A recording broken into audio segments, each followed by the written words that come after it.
ನಮ್ಮ ಮುತ್ತಿನ ಭಕ್ತರು ರುಚಿಕಿದ್ ಬಿಟ್ಟವ್ರು ಕಾಣ್ರಿ. ಇವತ್ತು ಬೆಳಗ್ಗೆನೆ ನಮ್ಮ ಆಫೀಸ್ಗೆ ಅದು ಯಾರೋ ರಾಘವೇಂದ್ರ ತಳವಾರಂತೆ BJP ಮುಖಂಡರಂತೆ ಕಾಲ್ ಮಾಡಿ ಒಂದೇ ಸಮನೆ ಆವಾಜು. ನಮ್ಮ ಮುತ್ತಿನ ಬಗ್ಗೆ ಸ್ಟೋರಿ ಮಾಡಿದ್ದೀರಿ, ನಿಮ್ಮ ಓನರ್ ನಂಬರ್ ಕೊಡಿ, ನಿಮ್ಮ ಆಫೀಸ್ ಅಡ್ರೆಸ್ ಕೊಡಿ, ನಾನು ಅಲ್ಲಿಗೆ ಬರ್ತೀನಿ, ನಾನು ಬಂದರೂ ಚೆನ್ನಾಗಿರಲ್ಲ, ಅದು ಇದು ಅಂತ ಒಂದೇ ಗೋಳು. ಸರಿ ಬನ್ನಿ ಸರ್, ನಮ್ಮ ಆಫೀಸ್ ಹುಡ್ಕೋದೇನು ಕಷ್ಟ ಆಗಲ್ಲ, ಮಾಗಡಿ ರೋಡ್ ಪೊಲೀಸ್ ಸ್ಟೇಷನ್ ಇದೆಯಲ್ಲ ಅದ್ರ ಎದುರುಗಡೆ GT ಮಾಲ್ ಅಂತ ಇದೆ, ಈ ಪ್ರಸನ್ನ ಥಿಯೇಟರ್ ಪಕ್ಕದಲ್ಲಿ ಆ GT ಮಾಲಲ್ಲಿ ಫಸ್ಟ್ ಫ್ಲೋರಲ್ಲೇ ನಮ್ಮ ಆಫೀಸ್ ಇರೋದು, ಬಂದುಬಿಡಿ ಸರ್ ಅಂತ ಹೇಳೋರು. ಈ ರಾಘವೇಂದ್ರ ತಳವಾರಿಗೆ ಸಮಾಧಾನ ಆಗಿಲ್ಲ, ನನ್ನ ನಂಬರ್ ತೊಗೊಂಡು ಫೋನ್ ಮಾಡಿದ್ರು. ಏನ್ರಿ ನಮ್ಮ ಮುತ್ತಿನ ಬಗ್ಗೆ ಸ್ಟೋರಿ ಮಾಡಿದ್ದೀರಾ, ನೀವು ಯಾರು ಅಂತಲೇ ಗೊತ್ತಿಲ್ಲ, ನೀವು ಬೆಳೆದೇ ಇಲ್ಲ, ಅದು ಹೆಂಗ್ರಿ ಸ್ಟೋರಿ ಮಾಡಿದ್ದೀರಾ ಅಂತ ರೊಚ್ಚಿಗೆ ತಗೊಳ್ತು. ಅಲ್ಲ ಸ್ವಾಮಿ, ನಾನು ಬೆಳೆದೇನಾಗಬೇಕು, ತಪ್ಪು ಅಂತ ಕಾಣಿಸಿದ್ರೆ ಪ್ರಶ್ನೆ ಮಾಡ್ತೀನಿ, ಅದೇ ಅಲ್ವಾ ನನ್ನ ಕೆಲಸ. ಇವಾಗ ನಿಮ್ಮ ಮುತ್ಯ ಮಾಡಿರೋ ತಪ್ಪು ಅಂತ ಕಾಣಿಸಿರೋದಕ್ಕೆ ಅಲ್ವಾ ಪೋಕ್ಸೋ ಕೇಸ್ ರಿಜಿಸ್ಟರ್ ಆಗಿರೋದು ಅಂತ ಸಮಾಧಾನ ಮಾಡೋದು ಟ್ರೈ ಮಾಡಿದೆ. ಅದಕ್ಕೆ ಸಮಾಧಾನ ಆಗಲೇ ಇಲ್ಲ. ಸಂಜೆ ಒಳಗೆ ಎಲ್ಲ ಬಗೆಹರಿಸ್ಬಿಡುತ್ತಂತೆ. ಆಲ್ರೆಡಿ ಸರ್ಕಲ್ ಇನ್ಸ್ಪೆಕ್ಟರ್ ಹತ್ರನೂ ಮಾತಾಡ್ಬಿಟ್ಟೈತಂತೆ, ಅದು ಯಾರೋ ಶಿವಾನಂದ ಹತ್ರನೂ ಮಾತಾಡ್ಬಿಟ್ಟೈತಂತೆ, ಆಮೇಲೆ ಅದು ಯಾರೋ ಮಕ್ಕಳ ಆಯೋಗದ ಅಧ್ಯಕ್ಷ ತಿಪ್ಪೇಸ್ವಾಮಿಗೇನೋ ಚೆನ್ನಾಗಿ ಬೈದಾಕ್ಬಿಟ್ಟೈತಂತೆ. ಇದೇನು ಇನ್ನೇನಿದ್ರು ಈ ಸಂಜೆ ಮಗುವಿನ ಪೋಷಕರು ಮತ್ತು ಮುತ್ತಿನ ಒಟ್ಟಿಗೆ ಕೋರ್ಟಿಗೆ ಕರ್ಕೊಂಡೋಗಿ ಹೇಳಿ ಬಂದ್ಬಿಡುತ್ತಂತೆ, ಹೇಳಿಸ್ಬಿಡುತ್ತಂತೆ, ಅಲ್ಲಿ ಮುಗಿದೋಗ್ಬಿಡುತ್ತಂತೆ ಕೇಸು.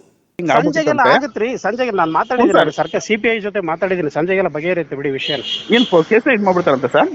ಸಂಜೆ ಒಳಗೆ ಅವರು ಪೋಷಕರು ಮತ್ತೆ ಮುತ್ತೆ ಹೋಗಿ ಜಾಯಿಂಟ್ ಪ್ರೆಸ್ ಒಪಿನಿಯನ್ ಕೊಟ್ಬಿಟ್ಟು ಇದು ಕೋರ್ಟಲ್ಲಿ ಬರ್ತಾರೆ. ನಾನು ಜಸ್ಟ್ ಶಿವಾನಂದನ ಜೊತೆ ಮಾತಾಡಿದ್ದೀನಿ, ಅವ್ನು ಯಾರೋ ತಿಪ್ಪೇಸ್ವಾಮಿ ಅಂತೇಳಿ ಮಕ್ಕಳ ಆಯೋಗದ ಅಧ್ಯಕ್ಷ, ನಿನ್ನೆ ಅವ್ನಿಗೆ ಊದಾಕಿದ್ದೀನಿ, ವಿಡಿಯೋ ಮಾಡ್ಬಿಟ್ಟು ದೊಡ್ಡದಾಗಿ ಸ್ಟೈಲ್ ಆಗಿ ಹಿಂಗೆ ಮುತ್ತೆ ಹಂಗೆ ಮಾಡಿದ್ರು ಹಿಂಗೆ ಮಾಡಿದ್ರು ಅಂತ ಫೋನ್ ಮಾಡೋ ಅಂತ ಹೇಳಿದೆ ಅವನಿಗೆ. ಅಲ್ಲ, ಇದು BJP ಲೀಡ್ರು ಅನ್ನುತ್ತೆ, OBC ಮೋರ್ಚಾದ ಮುಖಂಡ ಅನ್ನುತ್ತೆ, BJP ವಕ್ತಾರ ಅನ್ನುತ್ತೆ, ಆದರೆ ಈ ಪೋಕ್ಸೋ ಕೇಸಿನ ಸೀರಿಯಸ್ನೆಸ್ಸೇ ಅರ್ಥ ಆಗ್ತಿಲ್ವಲ್ಲ ಇದಕ್ಕೆ. ಕೋರ್ಟ್ ಏನು ಹತ್ತೆ ಮನೇನ ಹಿಂಗೋಗಿ ಹಂಗೇಳಿ ಬಂದ್ಬಿಡೋದಕ್ಕೆ ಏನು ಹೇಳೋದು ಇದಕ್ಕೆ? ಮಗುನೇ ಬಂದು ಏನೂ ಇಲ್ಲ ಅಂತ ಹೇಳ್ಬಿಟ್ಟು ಎಲ್ಲ ಮುಂದೋಗ್ಬಿಡುತ್ತೆ ಕಣ್ರಿ ಅನ್ನುತ್ತಲ್ಲ. ಇಂಥವೆಲ್ಲ ದೇಶ ಆಳೋ ಪರಿಸ್ಥಿತಿ ಬಂದರೆ ಏನು ಕತೆ ಅಂತ. ಈ ಮುತ್ಯ ಮಾಡಿರೋ ಕೆಲಸಕ್ಕೆ, ಆಡಿರೋ ಆಟಕ್ಕೆ ಸೋಷಿಯಲ್ ಮೀಡಿಯಾ ತುಂಬ ಜನ ಕ್ಯಾಕರು ಸುಗಿತಾವ್ರೆ. ಮಹಿಳಾ ಆಯೋಗ ಕೂಡ ಇದನ್ನು ತುಂಬ ಸೀರಿಯಸ್ ಆಗಿ ತಗೊಂಡು ಕ್ರಮ ತಗೊಳ್ರಿ ಅಂತ ಲೆಟ್ರು ಬರೆದೈತಿ. ಈ ವಯ್ಯ ನೋಡಿದ್ರೆ ಪೋಕ್ಸೋ ಕೇಸನ್ನು ಮಕ್ಕಳಾಟ ಅಂದ್ಕೊಂಡ್ಬಿಟ್ಟೈತೋ ಏನು. ಮಕ್ಕಳ ಜೊತೆ ಆಟ ಆಡಿದ್ರೆ ಪೋಕ್ಸೋ ಕೇಸು, ಪೋಕ್ಸೋ ಕೇಸ್ ಅಂದರೆ ಮಕ್ಕಳಾಟ ಅಲ್ಲ. ಸುಮ್ಮನೆ ನೀವು ಮುತ್ತಿನ ಪೊಲೀಸಿಗೆ ಸರೆಂಡರ್ ಮಾಡಿಸ್ಕೊಡಿ, ಕಾನೂನಿಗೆ ಗೌರವ ಕೊಡಿ ಅಂತಂದರೆ ಯಾರು ಇಂಥವೆಲ್ಲ ಕಾನೂನು ಮಾಡಿದ್ದು ಅಂತ ಮಾತಾಡ್ತಿರಲ್ಲ ಸರ್. ಒಂಚೂರು ಈ ಕೇಸಿನ ಸೀರಿಯಸ್ನೆಸ್ ಬಗ್ಗೆ ಸೀರಿಯಸ್ ಆಗಿ ತಿಳ್ಕೊಳ್ಳಿ.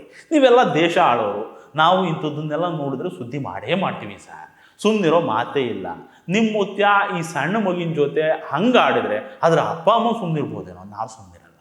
ನೀವು ಎದುರಿಸಿದ್ರು ಸುಮ್ಮನಿರಲ್ಲ, ಬೆದರಿಸಿದ್ರು ಸುಮ್ಮನಿರಲ್ಲ, ಆಫೀಸಿಗೆ ನುಗ್ಗಿದ್ರು ಸುಮ್ಮನಿರಲ್ಲ, ಗುಂಡಾಗಿರಿ ಮಾಡಿದ್ರು ಸುಮ್ಮನಿರಲ್ಲ. ನಿಮ್ಮ ಥರ ಭಕ್ತರು ಇರೋದಕ್ಕೆ ಇದು ಹಿಂಗೆ ಆಡ್ತೀವಿ.